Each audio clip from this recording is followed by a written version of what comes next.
மனிதரின் இதயத்தை ஆட்கொள்ளும். மனிதருக்கு ஆஸ்தி அழிந்து விடுமோ என்ற பயம், அவமானம் குறித்த பயம், தனிமைப்படுவோமோ என்ற பயம். ஆகையால் பயத்தில் மூழ்குவது மனிதருக்கு சகஜமான செயலாகிறது. ஆனால் பயம் எனும் உணர்வு எதை கொண்டு உருவாகிறதோ, துக்கமும் அதன் மூலம்தான் உருப்பெறுகிறது என்று உணர்ந்துள்ளீர்களா? தவறு. அது அடிப்படையில் உண்மையல்ல.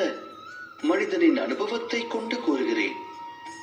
பயத்தை ஒருவன் வெல்வதனால் எதிர்கால துக்கத்தை வென்றுவிட முடியாது. ஆனால் பயம் வரவிருக்கும் துக்கத்தினை அறிவுறுத்தும் கற்பனை மட்டுமே.